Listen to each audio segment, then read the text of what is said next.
kali ini Cica lagi collab sama Abimata TV. Nah, di sini ada Aisyah. Oke teman-teman, jangan lupa subscribe akun official Cililin Channel di acara Poci Podcast. Podcastnya Cica, aku sudah giung sejak lahir. Satu frekuensi.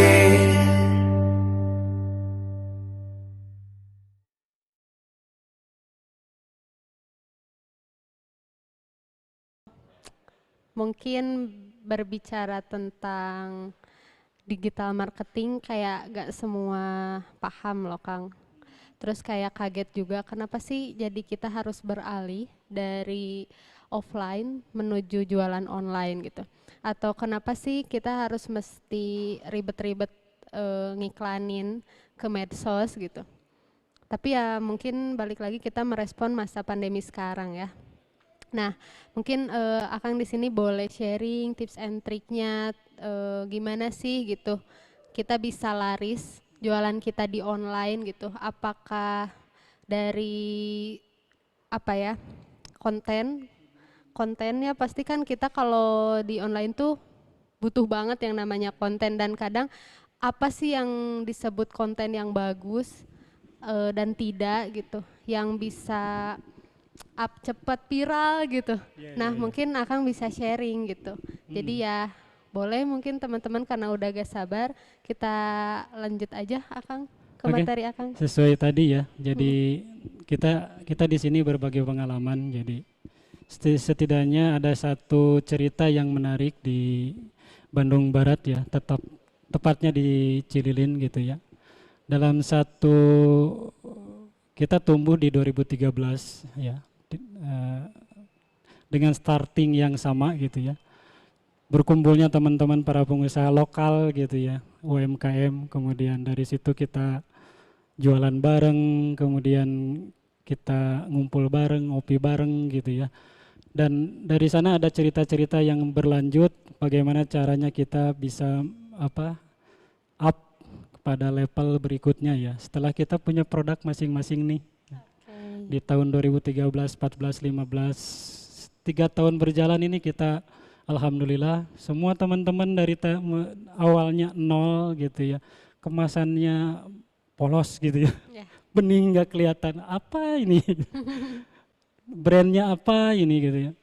Nah, karena kita berada dalam satu komunitas, akhirnya ada teman kita yang jago desain nih ceritanya, kemudian dibikinin desain teman-teman itu, dan yang tergabung saat itu hanya kecil ya, hanya 10 sampai 15 orang, dan alhamdulillah sekarang sampai 50 orang yang tergabung di Cililin Channel. Seperti itu. Luar biasa ya. Begitu teh, jadi nggak afdol kalau kita nggak bicara UMKM itu. Jangan pernah sendirian kalau bicara UMKM. Jadi harus kita bareng-bareng bersama-sama agar kita bisa menguasai permasalahan, bagaimana ketika kita mendapat permasalahan kemudian kita bisa dapat solusinya gitu. Jadi saling gitu ya Kang. Seperti itu. Jadi adanya di dalam komunitas. Karena kan UMKM nggak bisa hidup sendirian tadi. Butuh treatment atau pertolongan pertama dari yang dekat dulu ya, seperti tadi, yaitu tadi komunitas misalkan. Setelah komunitas kita bisa berjejaring ke pemerintah, ke perusahaan-perusahaan yang lebih besar dari teman-teman misalkan yang telah ada, kemudian dari komunitas yang lainnya pun bisa berjejaring. Dari sanalah kita bisa tahu persoalan-persoalan kita di mana, mau sukses di mana, mau sukses seperti apa. Dari berkomunitas ini kita bisa satu sama lain saling merangkul dan menentukan cerita kita di masa depan bagaimana. Luar biasa sekali Cililin Channel ini. Ya. Gimana Akhirnya nih gini kalau teh, misalkan audiens pada mau ikutan, Akang boleh gak? Boleh, boleh mangga silakan. Tapi kalau bukan dari Cililin? Enggak apa-apa. Sebisanya ya. saya untuk berbagi pengalaman di sini. Seperti itu Teh Sri. Iya, boleh? Luar biasa mangga. sekali. Boleh Akang itu materinya di-share ya? Ya, ada. Di-share ya. Jadi gini, langsung aja teman-teman ya.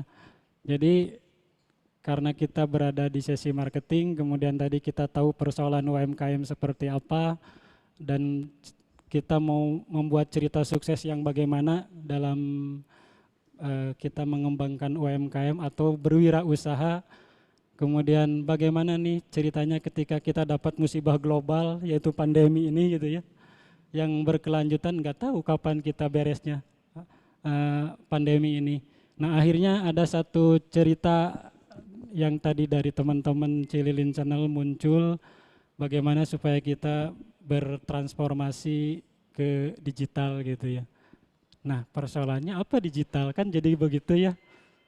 Kok tiba-tiba kita yang tadinya ikutan bazar, event di sana sini gitu ya, tiba-tiba kita gak boleh, suruh di rumah, kemudian lalu kita dihadapkan dengan kebanjiran aplikasi, berbagai aplikasi bermunculan dan kita menggunakannya gitu ya. Nah, kebanjiran aplikasi ini menuntut kita supaya kita bisa berbuat sesuatu dan membuat cerita yang lebih asik lagi ya. Kita ngebangun cerita di sini. Nah, di kebanjiran aplikasi ini atau di era digital ini, teman-teman nggak tahu misalkan sekarang tiba-tiba bisa lebih gesit dalam joget TikTok gitu ya. lebih asik berinstagram di Reels atau di Story. Kemudian lebih seneng posting-posting update status di era kebanjiran aplikasi ini. Tapi bagaimana memanfaatkan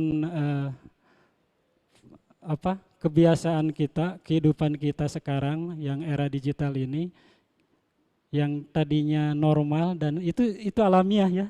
Tiba-tiba kita bisa jadi joget serilek mungkin di dalam TikTok. Iya betul. Dengan kehadiran aplikasi TikTok, ada yang kaku ada, tapi dominasi terbesar kan kenapa kita tiba-tiba rileks bisa berjoget dalam TikTok. Itu sebetulnya yang ingin saya tekankan, bahwa di situ kita sudah mulai terbiasa di dalam kebanjiran aplikasi ini. Dan setiap yang kita posting dalam digital, kalau saya sering nyebutnya adalah konten. Jadi sekarang teman-teman ya, yang sedang melakukan berwirausaha, ada satu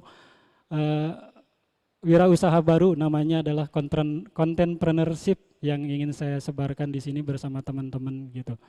Karena secara alamiah di tahun 2004 itu kita pola komunikasi kita berubah gitu ya. Tiba-tiba kita bisa berkomunikasi di dunia internet sealamiah ketika saya ngobrol dengan Teh Sri begini gitu. Dan sosial media di 2004 itu muncullah Facebook. Dan itu merubah semua kebiasaan kita. Yang tadinya kita ngobrol di dunia maya itu kaku banget. Tapi setelah kehadiran aplikasi Facebook di tahun 2004 itu kita sealamiah mungkin tiba-tiba enjoy gitu, natural gitu. Nah itulah kita sekarang berada dalam satu era, yaitu kebanjiran aplikasi. Dan bagaimana kita memanfaatkan peluang itu, yaitu tadi saya ingin contentpreneurship itu hadir bersama teman-teman. Karena setiap hari kita berstatus WA, setiap hari kita melakukan posting itu adalah, kalau dalam istilahnya itu konten. Mau konten apa yang kita munculkan, dan itu menjadi cerita bagi kita. Itu